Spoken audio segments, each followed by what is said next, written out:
नमस्कार। आपका अखबार के इस अंक में आपका स्वागत है। मैं हूं प्रदीप सिंह।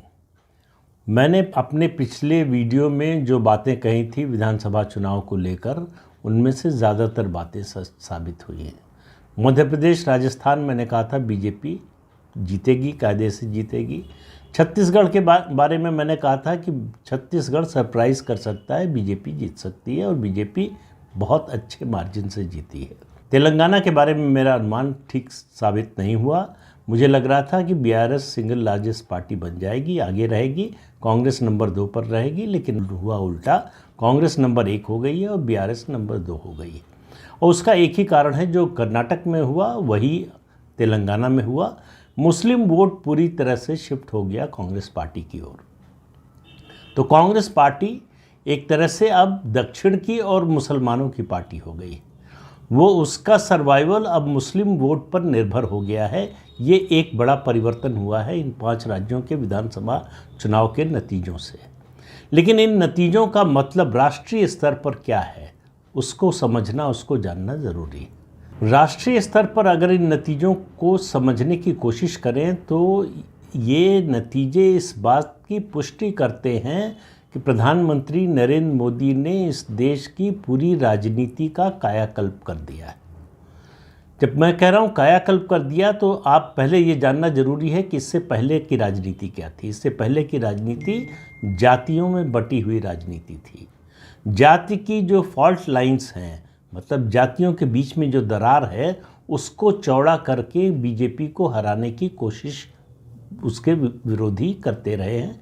कांग्रेस पार्टी सहित तमाम दल जो है उनकी कोशिश यही रही है। सबसे ताज़ा कोशिश आपको मालूम है ओबीसी का कार्ड खेलने की कोशिश, और उसके अलावा जाति की गणना का मुद्दा उछालने का मकसद यही था कि लोगों को जातियों में बांटा जा सके, जातियों के बीच में जो फॉल्ट लाइंस हैं उनको और बढ़ाया जा सके, दरार को चौड़ा किया जा सके और भारतीय जनता पार्टी के लिए मुश्किल पैदा की जा सके।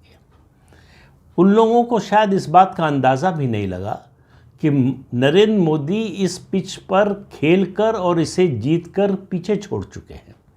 2014 में प्रधानमंत्री बनने के बाद ही उन्होंने भारतीय जनता पार्टी के इस सामाजिक समीकरण को साधा, और वो सामाजिक समीकरण सध गया है। इसका प्रमाण मिला 2017 में विधानसभा चुनाव जो उत्तर प्रदेश के हुए, और उसके बाद 22 में दोबारा जो हुए उससे, और 2014 और 2019 की जीत लोकसभा की, उसने इस तथ्य की पुष्टि की कि जातीय समीकरण के मामले में, सामाजिक समीकरण के मामले में बीजेपी ने एक अजेय समीकरण बना लिया है। लेकिन नरेंद्र मोदी वहीं रुके नहीं। वो चाहते तो इस जैसे विपक्ष अपना मंडल कमीशन के ज़माने से उसकी राजनीति ठहरी हुई है, वो उसी राजनीति के भ्रम जाल में फंसा हुआ है। उसे लगता है कि ये ऐसी हांडी है, काठ की हांडी, जिसे बार बार चढ़ाया जा सकता है, और वो ये समझने को तैयार नहीं है कि काठ की हांडी बार बार नहीं चढ़ती है। तो मंडल का जो कुछ होना था वो 90 के दशक में हो चुका। उसके बाद जो पार्टियां उभरी, जो नेता उभरे, उन्होंने जिस तरह से मंडल की दूसरी जातियों यानी पिछड़ा वर्ग का जो अति पिछड़ा वर्ग है उसके साथ जो कुछ किया, उससे बड़ा स्पष्ट हो गया है कि उन पर फिर से विश्वास करने के लिए अति पिछड़ा वर्ग तैयार नहीं है। तो नरेंद्र मोदी ने तय किया कि वो अपनी नई पिच बनाएंगे। तो नई पिच कौन सी बनाई? उन्होंने जाति की बजाय वर्ग की पिच बनाने का फैसला किया। तो पहला वर्ग बनाया लाभार्थी वर्ग, जातियों के बंधन को तोड़कर सबको फायदा पहुंचाने का। तो लाभार्थी योजना जो है, अलग अलग योजनाएं जो केंद्र सरकार की हैं, वो चाहे गरीबों को घर देने का मामला हो, रसोई गैस का कनेक्शन देने का, बिजली कनेक्शन देने का, शौचालय बनाने का, इसके अलावा डायरेक्ट बेनिफिट ट्रांसफ़र के जरिए कैश ट्रांसफ़र का, और जनधन योजना के जरिए बैंक खाते खोलने का, ये तमाम जो योजनाएं थीं, आयुष्मान भारत, ये लंबी फहरिस्त है। इनका लाभ सबको बिना जाति धर्म के भेदभाव के मिले, ये स्थापित किया और इस पर अपनी विश्वसनीयता स्थापित कर दी। मैं बार बार कहता हूँ कि योजनाएं सभी सरकारें बनाती हैं, सभी पार्टियां बनाती हैं, लेकिन लोगों को भरोसा तब होता है जब उसकी डिलीवरी होती है, और डिलीवरी हो ट्रांसपेरेंट तरीके से, उसको इंश्योर किया प्रधानमंत्री नरेंद्र मोदी ने। उसके बाद वो एक एक करके नए वर्ग बनाते गए। उन्होंने दूसरी बात कही कि गरीबी सबसे बड़ी जाति है, तो गरीबों का वर्ग बनाया, फिर महिलाओं का वर्ग बनाया। आप देखिए उनकी जितनी उनकी सरकार की योजनाएं हैं सब महिला केंद्रित हैं। मकान मिलेगा तो उसका रजिस्ट्रेशन महिला, घर की महिला के नाम से होगा। रसोई गैस का कनेक्शन मिलेगा तो महिला के नाम से। शौचालय के लिए पैसा मिलेगा तो महिला के नाम से। कैश ट्रांसफ़र होगा तो महिला के नाम से। बैंक खाते खुलेंगे तो ज़्यादातर महिलाओं के नाम से। और उसके अलावा राज्यों की, राज्य सरकारें जहाँ जहाँ हैं उनकी योजनाएं हैं वो उसमें जुड़ती गई। तो एक भरोसा बना महिलाओं में कि ये पार्टी, ये सरकार और ये नेता ऐसा है जो हमारे विकास के बारे में, हमारे जीवन स्तर को सुधारने के बारे में सोचता है और करता है, और उसको लागू कराने में कोई कोर कसर उठाकर नहीं रखता। विपक्ष को लगा, जब उन्होंने लाभार्थी वर्ग बनाया तो विपक्ष को लगा कि इसका जवाब, इसका तोड़ जो है वो रेवड़ी कल्चर है।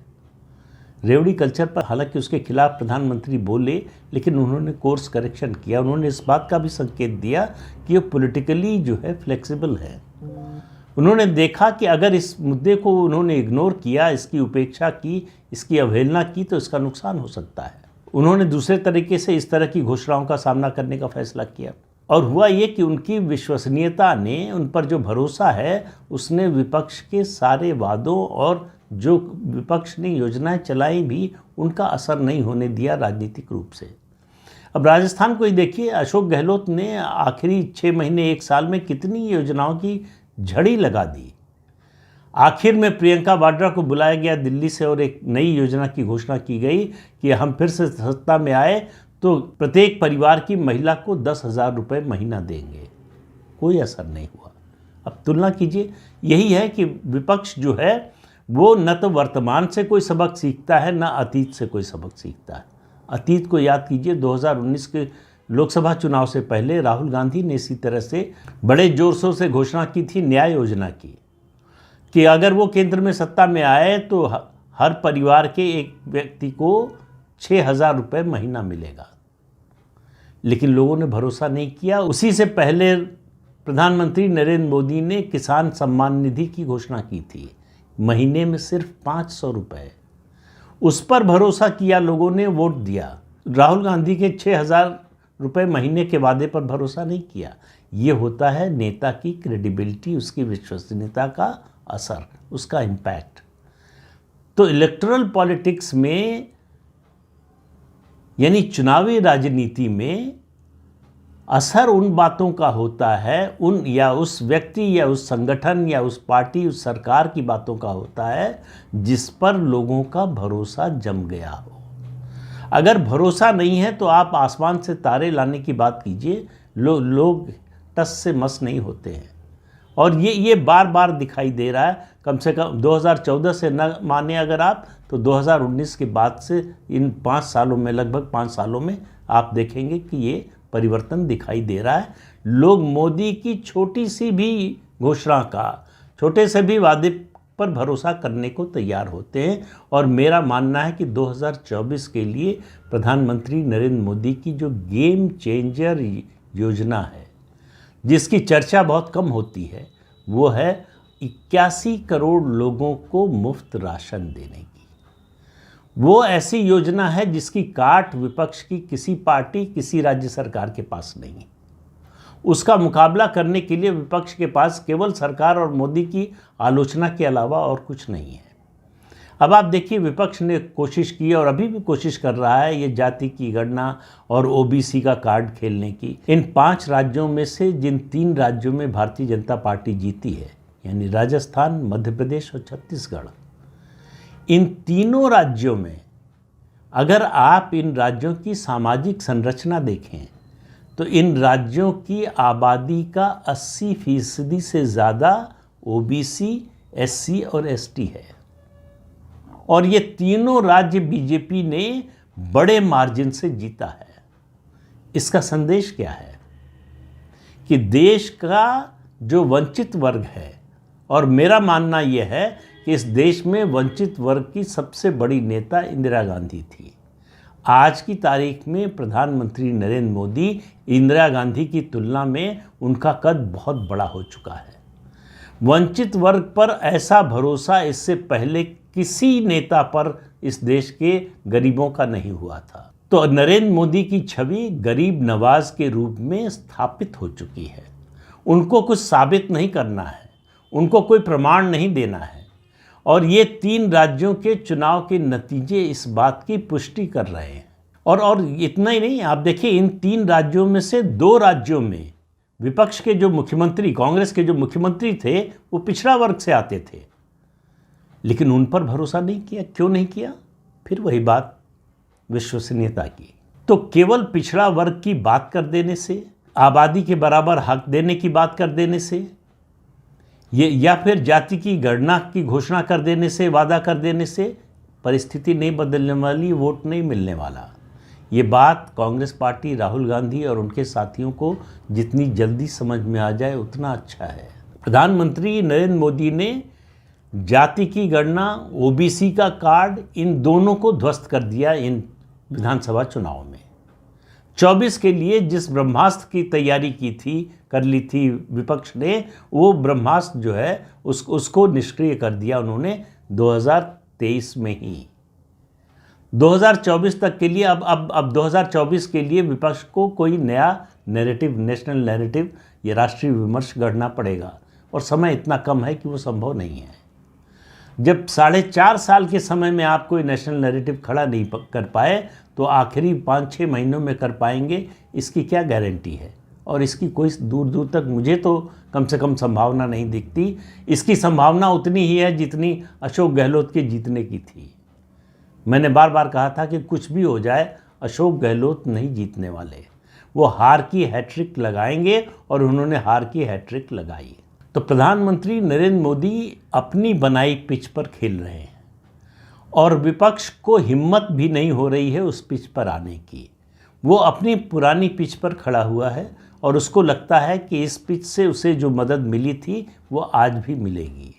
और इन 3 राज्यों के चुनाव के नतीजे बता रहे हैं कि वो पिच अब बेकार हो चुकी है। अब आप कहेंगे कि भाई बार बार 3 राज्यों की बात क्यों कर रहे हैं? 5 राज्यों में चुनाव हुए थे, तो 5वें राज्य का भी नतीजा आज आ गया। मिज़ोरम जैसे, जहां 85-90% क्रिश्चियन आबादी है, उस स्टेट में बीजेपी कांग्रेस से आगे निकल गई। कांग्रेस को 1 सीट मिली है, बीजेपी को 3 सीटें मिली हैं। और तेलंगाना की बात करना तो बहुत ज़रूरी है। तेलंगाना में कांग्रेस पार्टी की जीत हुई है। जीत तो खुशी का मौका होता है, लेकिन ये मेरे हिसाब से राष्ट्रीय राजनीति, भविष्य की राष्ट्रीय राजनीति के हिसाब से कांग्रेस पार्टी के लिए बुरी खबर है। नॉर्थ इंडिया की राजनीति अब कांग्रेस मुक्त हो चुकी है। सिर्फ एक छोटा सा लेकिन बहुत खूबसूरत राज्य हिमाचल प्रदेश कांग्रेस के पास है। उसके अलावा पूरे नॉर्थ इंडिया से, पूरे उत्तर भारत से कांग्रेस का सफाया हो गया है। अब कांग्रेस पार्टी दक्षिण की पार्टी बनकर रह गई है, और दक्षिण में दावेदार बहुत सारे हैं। तमिलनाडु में एमके स्टालिन हैं, जहां कांग्रेस पार्टी उनकी बी टीम की तरह है, और बहुत छोटी बी टीम की तरह है। केरल में जो है, दोनों गठबंधनों के बीच में सरकार की अदला बदली होती रहती है, लेकिन जिस तरह से पिनराई विजयन ने सरकार चलाई है और अपनी पार्टी का जनाधार बढ़ाया है, और ये उम्मीद लग रही है कि शायद अब जो है उनका इंडियन यूनियन मुस्लिम लीग से भी समझौता हो जाएगा, जो अभी कांग्रेस के गठबंधन में शामिल है, तो निकल जाएगी। तो केरल में कांग्रेस की संभावना लगभग, सत्ता में आने की संभावना लगभग खत्म हो जाएगी। तो ये तो 2 राज्य हुए। तीसरा राज्य हुआ आंध्र प्रदेश। जगन मोहन रेड्डी के खिलाफ एंटी इनकम्बेंसी ज़रूर है, लेकिन वहाँ भी अगर मुकाबले में कोई है तो अब भी टीडीपी, जिसको पिछले चुनाव में 40% से ज़्यादा वोट मिले थे। तो कांग्रेस वहाँ भी कहीं दौड़ में दूर दूर तक नहीं है, और ऐसा कोई कारण नहीं दिखाई देता जिसके कारण आंध्र प्रदेश का मुसलमान जगन मोहन रेड्डी को छोड़कर कांग्रेस के साथ चला जाएगा। ले देकर एक स्टेट है कर्नाटक, जहाँ पर कांग्रेस की सरकार है, और वहाँ भी जिस तरह से डीके शिवकुमार और मुख्यमंत्री के बीच में रस्साकशी चल रही है, वो सरकार कितने दिन चलेगी किसी को पता नहीं है। तो दो चीज़ें, तेलंगाना की जीत ने दो चीज़ें, मतलब कांग्रेस जिस इमेज से पीछा छुड़ाने की कोशिश कर रही थी वो इमेज उस पर जो है स्थायी रूप से चस्पा हो गई है। कांग्रेस की कोशिश थी कि उस पर से मुस्लिम परस्त पार्टी होने का जो टैग लगा हुआ है, जो बिल्ला लगा हुआ है, हट जाए। तेलंगाना ने उसको, पहले कर्नाटक और उसके बाद तेलंगाना ने स्थापित कर दिया कि अगर कांग्रेस पार्टी कहीं जीत सकती है, उसके जीतने की, बढ़ने की कहीं संभावना है, तो वहीं पर जहां उसको मुस्लिम वोट मिलेगा, जहां मुसलमान उसको साथ देंगे। तो Congress party all India level पर, राष्ट्रीय स्तर पर मुसलमानों की नई पार्टी बनकर उभरी है। जो काम इंडियन यूनियन मुस्लिम लीग नहीं कर पाई, तमाम हाथ पैर मारने के बाद, कोशिश करने के बाद असदुद्दीन ओवैसी नहीं कर पाए, जो काम नॉर्थ इंडिया में अपने अपने राज्य में मुसलमानों की पसंदीदा पार्टी होने के बावजूद आरजेडी और समाजवादी पार्टी नहीं कर पाए, वो काम कांग्रेस ने कर लिया है। वो मुसलमानों की एकमात्र राष्ट्रीय पार्टी बन गई है, यानी मुसलमानों की पहली पसंद कांग्रेस पार्टी बन गई है। कांग्रेस पार्टी यही इस्टेब्लिश करना चाहती थी तेलंगाना से। उसको लगता है कि अगर मुसलमान उसके साथ आ रहे हैं, ये हवा बनती है जिसका फ़ायदा उसको तेलंगाना में मिला, तो उसको राष्ट्रीय स्तर पर फ़ायदा हो सकता है। अब उसका फ़ायदा होगा नहीं होगा वो तो बाद की बात है, लेकिन जितना वो मुस्लिम परस्त पार्टी की छवि उसकी मजबूत होती जाएगी, उतना ही हिंदुओं के बीच में उसकी अलोकप्रियता बढ़ती जाएगी। तो भविष्य की राजनीति की दृष्टि से देखें तो तेलंगाना की जीत कांग्रेस पार्टी के लिए बहुत भारी पड़ने वाली है। अब पूरे देश में उसकी 3 राज्यों में सरकारें बची हैं। तेलंगाना में बनने जा रही है, कर्नाटक में है और हिमाचल प्रदेश में। तो उत्तर भारत, पश्चिम भारत और नॉर्थ ईस्ट और पूर्वी भारत से कांग्रेस का सफाया हो चुका है। इस देश में 5 स्विंग स्टेट हैं। किसी भी पार्टी को राष्ट्रीय पार्टी बनने या आगे बढ़ने के लिए या उसके रिवाइवल के लिए अगर बुरी हालत में है, तो कम से कम इन 2 स्टेट्स को स्वीप करना ज़रूरी है, या इन 2 स्टेट्स में उसका प्रभावी होना ज़रूरी है। जो 5 स्विंग स्टेट्स हैं उनमें यूपी, बिहार, बंगाल, महाराष्ट्र और तमिलनाडु, इनमें 40 या उससे ज़्यादा लोकसभा सीटें हैं सब में, और इनमें से किसी में कांग्रेस पार्टी का कहीं प्रभाव नहीं है। तमिलनाडु में वो डीएमके की पिछलग्गू पार्टी है, बाकी सब जगह जो है वो चौथे, 5वें, 6ठे नंबर की पार्टी है। तो इसलिए जिन लोगों को ये दिखाई देता है कि तेलंगाना की जीत से कांग्रेस पार्टी का रिवाइवल शुरू हो गया है, उनको ज़रा इन तथ्यों पर भी गौर कर लेना चाहिए। लेकिन ये चुनाव, ये विधानसभा चुनाव प्रधानमंत्री नरेंद्र मोदी की नई राजनीति की जीत की कहानी कहते हैं। इस बात की तस्दीक अभी यानी 3 दिसंबर को ही हो गई है कि 2024 में प्रधानमंत्री नरेंद्र मोदी जीत की हैट्रिक लगाने वाले हैं। ये 3 स्टेट्स की हैट्रिक के बाद दूसरी हैट्रिक जो है वो लोकसभा चुनाव में लगाने वाले हैं। कोई मुकाबला नहीं रह गया। ये इंडी अलायंस बने न बने, जाति की गणना का मुद्दा विपक्ष उठाए न उठाए, ओबीसी का मामला उठाए न उठाए, सनातन धर्म को गाली दे तो और ज़्यादा फ़ायदा है बीजेपी का।